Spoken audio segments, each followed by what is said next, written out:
अभिनंदन सम्मान में खुश हो रहे हैं। आपके भी फोटो होंगे।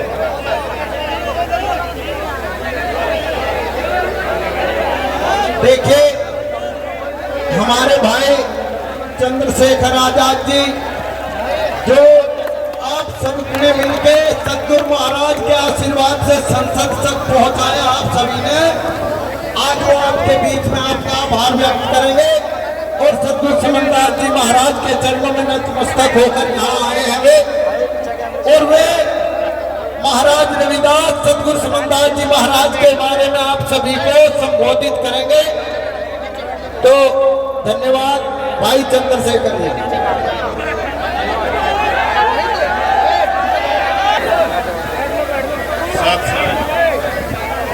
जय गुरुदेव, धन गुरुदेव।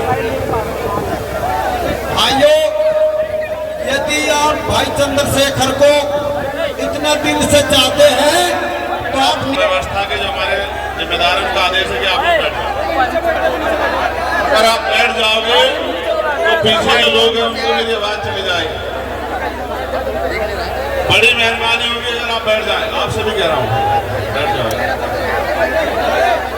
बैठ जाओ। बोलिए संत श्रोमणी सतगुरु रविदास महाराज जी की। सतगुरु रविदास शक्ति, सतगुरु रविदास शक्ति। सतनाम सत्संग। आज गुरु गद्दी सुंदर ताल पर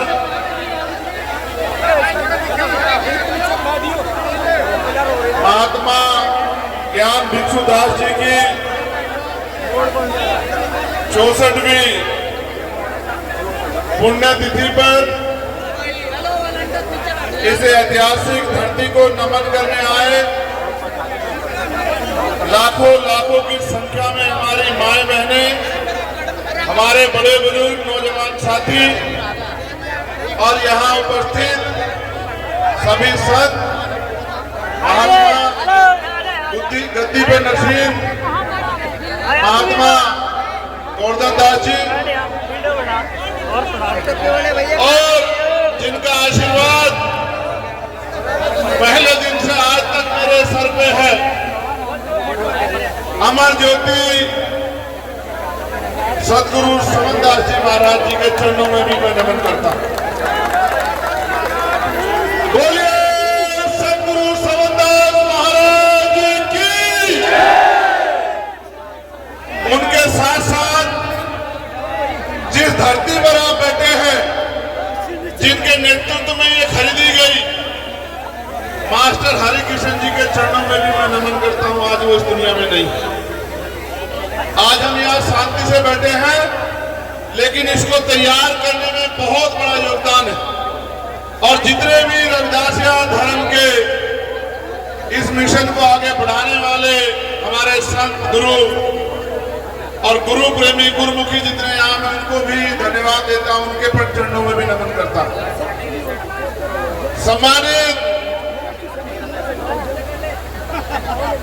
इस सत्संग में उपस्थित कई प्रदेशों से आए सतगुरु जी के प्यारे संगत में बैठे सत्संगियों, मैं चंद्रशेखर आजाद, ये सच है कि आप लोगों ने अपने आशीर्वाद से मुझे एमपी बनाया, लेकिन मैं समाज का बेटा ही हूं, समाज का बच्चा ही हूं और जब तक जीऊंगा समाज का बेटा और बच्चा ही रहूंगा। मेरी बात को आप याद रखना।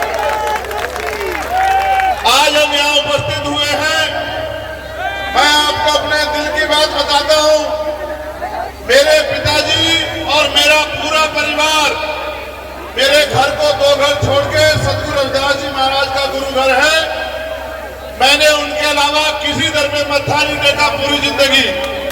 अगर किसी दर में टेका तो सतगुरु रविदास जी महाराज के गुरु घर में मत्था टेका और उसका क्या सिला मुझे मिला और उनमें कितनी शक्ति है, उसका उदाहरण चंद्रशेखर आजाद आपके सामने खड़ा है। आप लोग डरना बंद कर दो और इधर उधर जाना बंद कर दो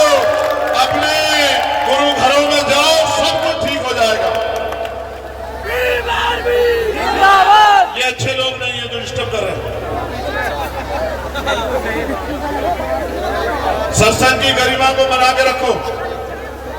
हमने अनुशासन में रहना सिखाया, अनुशासन में रहो। आज भी मेरे याद है, जब भी कहीं सत्संग होता था, सदगुरु समनदास जी महाराज मुझे फोन करके ये भी नहीं पूछते थे कि मैं कहाँ हूं, मैं दुनिया के किसी कोने में हूं, देश के किसी कोने में, आदेश देते थे, भाई परसों सत्संग आ जाइए। और मैं कहता था महाराज जी पहुंच जाऊंगा। ऐसी उनकी कृपा थी कि अपने आप सारी व्यवस्था हो जाती थी और मैं सत्संग के टाइम पे सत्संग में पहुंच जाता था।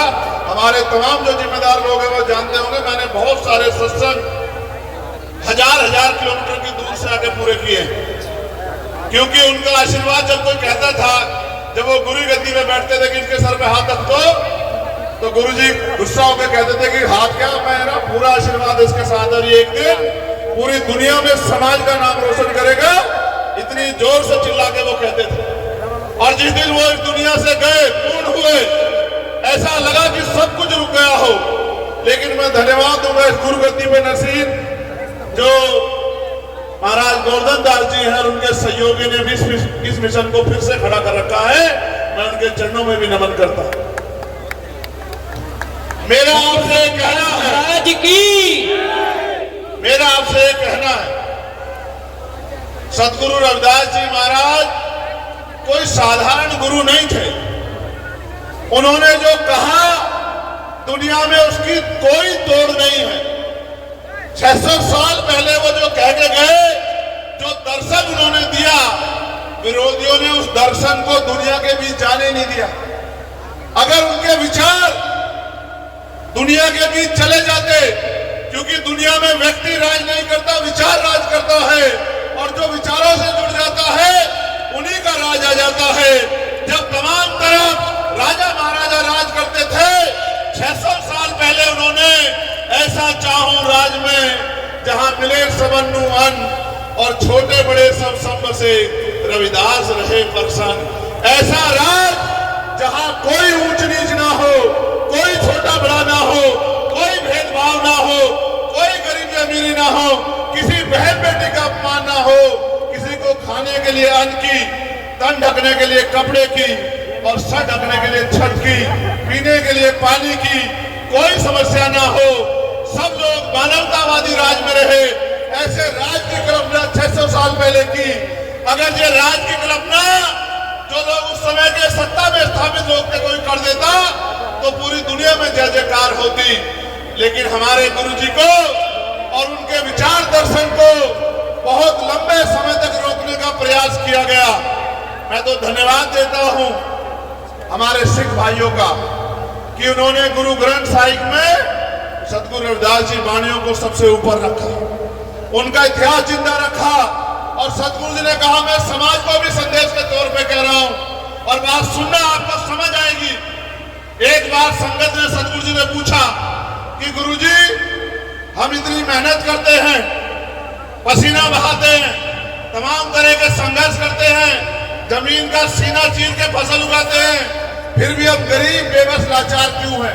तो सदगुरु जी ने कहा तिरुपत एक से सुख सूता, सपनों भयो भका भिकारो, अचरज रात बहुत दुख पायो, सोगत भई हमारो। इसका मतलब ये है कि इस देश में हमारे जो पूर्वज थे वो सुख शांति से अपने जीवन को जीते थे, राज में जीते थे। लेकिन जिसे सपने में आदमी सो जाए उसका सामान चोरी हो जाए, इस तरह बाहरी आक्रमण यहाँ हुआ और हमारा राजपाट हमसे छीन लिया गया। जिनका राजपाट इस देश में होता था, आज बुरी बात है मुझे संतों के बीच में कहना पड़ रहा है कि आज उनकी बच्चियों पे भी जुल्म जाति की जाती है, मूछें रखने पे, पगड़ी पहनने पे उनके साथ जुल्म किया जाता है, यहाँ तक कि घोड़ी पे बैठने पे भी जुल्म किया जाता है। इसका कारण यह है कि अगर आप अपने गुरुओं की बात में नहीं चलोगे, संतों की बात में पहरा नहीं दोगे, तो फिर आपकी तरक्की नहीं हो सकती। आप किसी के बाप को बाप कह लो, लेकिन अगर आप अपने बाप को बाप नहीं कहोगे तो आपका उद्धार नहीं हो सकता। मेरी बात को आप याद रखो। सदगुरु जी ने कहा रास्ता बताया, मैं आपको कह रहा हूं इस रास्ते पर चल जाओ तो आपका जीवन पार हो जाएगा। सदगुरु जी ने कहा कि रविदास मानुष करी बसन्नु, सूकर है दो ठाव, एक सु स्वराज माही दूसर मरगट गाओ। कि अगर सुख शांति का जीवन जीना है, इज्जत सम्मान का जीवन जीना है, तो दो ही रास्ते हैं। पहला, स्वराज माही अपना राज लाओ, और अगर राज नहीं ले पाए तो सुख शांति मिलेगी मरने के बाद शमशान घाट कब्रिस्तान में। अगर जीते जी चाहिए तो स्वराज लाओ, अपना राज लाओ। आज देखो लाखों की संख्या यहाँ है, तो मुझे कल ये बताना कि आपकी जिंदगी में सब अच्छा हो गया है क्या? सब अच्छा तब होगा जब आपका राज आएगा। और मुझे कड़वे शब्दों में कहना है, महाराज जी यहाँ बैठे हैं, महाराज जी किसी और का सिस्टम होता है, ऐसी व्यवस्था होती कि पत्ता नहीं हिलता। ये प्रशासन के लोग हमारी हैसियत नहीं समझते। जितने लोग यहाँ कहीं नहीं किसी गद्दी में इकट्ठा होते होंगे, और वहां 40-40, 100-100, 200-200, 500 पुलिस वाले लग के व्यवस्था करते हैं, किसी को खरोच नहीं आती। और यहाँ तो अगर ये हमारे पहरेदार ना हो आपके, तो यहाँ रास्ते भी बंद हो जाएंगे। मैं प्रशासन से भी ये कहता हूँ, याद रखना, अगर अगली बार जब सत्संग होगा और व्यवस्था अच्छी नहीं हुई तो चैन से सोने नहीं दूंगा आपको। मेरी बात को अच्छी तरह दिमाग में कोई गलतफहमी मत रखना, कोई गलतफहमी मत रखना। ये मत समझना कि ये रविदासियों का सत्संग है और इसकी हैसियत है। हमारी हैसियत ऐसी है कि जब दिल्ली में गुरु घर तो टूटा था, तो हमने दिल्ली के तख्त को 24 घंटे में हिला दिया था। हमारी हैसियत इतने हल्के मत समझना। ये जो बाणे में लोग बैठे हैं, ये हमारे सर माथे हैं, ये हमारी पगड़ी है, ये हमारे गुरु, हमारा सम्मान है। और अगर इनके सम्मान पे आ जाएगी तो फिर इसकी कीमत आपको चुकानी पड़ेगी, प्रशासन शासन के लोगों। ये बात आप याद रखना। मैं व्यवस्था देख के आया हूं। अगर हमारे लोग जिम्मेदारी ना उठाएं तो ऐसा लगता है कि आप कुछ भी नहीं हो रहा है। ये बहुत गलत बात है। ये हम भी टैक्स देते, दोहरा नहीं चलने देंगे। अगली बार सत्संग होगा तो व्यवस्था ऐसी होगी जैसी दूसरे लोगों के लिए होती है। और हमें किससे बुराई नहीं, उनके लिए और अच्छी करो। लेकिन हमारी माए बहनें सड़कों पे परेशान हो रही है, पानी में तमाम परेशानियां, रास्तों पे, ये रास्ते भी नहीं बने। ये हमारी गुरु गद्दी है, इसका इतना मान है कि चाहे तो सत्ता को इधर पलट दे और चाहे सत्ता को इधर पलट दे। आप जानते नहीं हमारी गुरु गद्दी की ताकत को। मैं आपको एक जानकारी और देता हूं।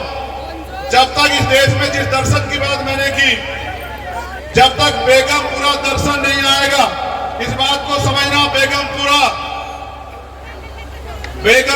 शहर बसाओ, बेगमपुरा शहर बसाओ। सतगुरु जी ने कहा, बेगम का मतलब है बिना गम का राज, जिस राज में किसी की जिंदगी में कोई गम ना हो। जब तक बेगमपुरा नहीं बसेगा, भारत की तकदीर बदलने वाली नहीं है। और बेगमपुरा दर्शन को इसलिए छिपाया गया, इसलिए दबाया गया कि लोग बेगमपुरा दर्शन से ना जुड़ जाए। फिर भी हमारे संतों की वाणियों ने बहुत लोगों को जोड़ लिया है। मैं आपको कहता हूं, बेगमपुरा क्या है और बेगमपुरा राज आने से क्या आएगा।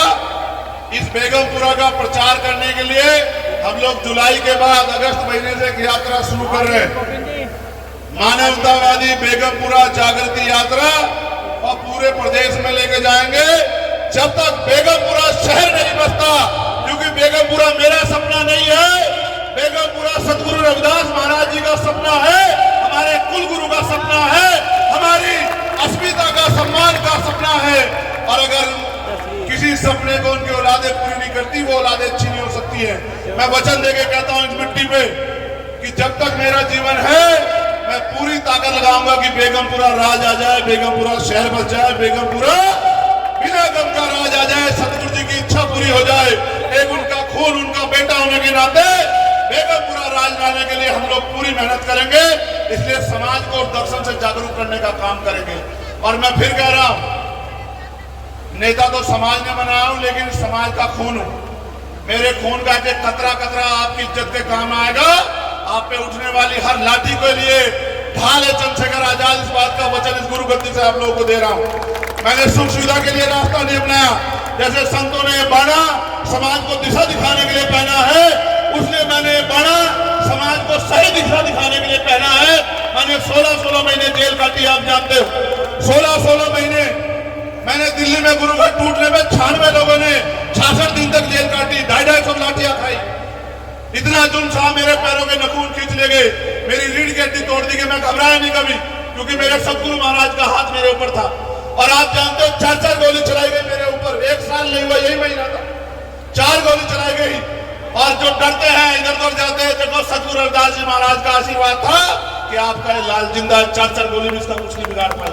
और उन्हीं का आशीर्वाद है, सबके रोकने के बाद भी 1.5 लाख वोट से समाज ने इज्जत की पगड़ी मेरे सर पे बांधी। मैं पूरी जिंदगी इस कर्ज को अदा करूंगा। मैं आपका खून था, खून हूं और खून रहूंगा। और मैं वचन देता हूं गुरु गद्दी पे बैठे हमारे गुरुओं को और सभी संतों को कि जब जब आपको मेरी जरूरत पड़ेगी बिना बुलाए आपकी सेवा में हाजिर मिलूंगा। और अगली बार 1 महीने पहले इस व्यवस्था को मैं खुद देखूंगा। मैं देखूंगा शासन प्रशासन कैसे हमारे मान सम्मान के साथ खिलवाड़ करता है। अब तो आपने मुझे ताकत दे रखी है, अगर मैं 1 घंटे को बैठ जाऊं तो यही सारे अधिकारी नाचते फिरेंगे। मैं किसी वजह से चूक, अगर मैं सत्संग की गरिमा को नहीं समझता तो आज ही दिखाता है इनको कि चंद्रशेखर आजाद क्या कर सकता है। मैं बहुत बहुत धन्यवाद दूंगा और मैं पुणे संघर्ष से अपील करूंगा कि अपने गुरुओं की वाणियों पे चलो। ये जो नशा इसको छोड़ो, ये जो कुरीतियां बुराइयां इनको छोड़ो, अंधविश्वास पाखंडवाद को छोड़ो। और ये जो दहेज प्रथा समाज में खड़ी हो गई है, जो कामयाब होते दहेज दहेज दहेज, इसको भी छोड़ो, आपका भला हो जाएगा।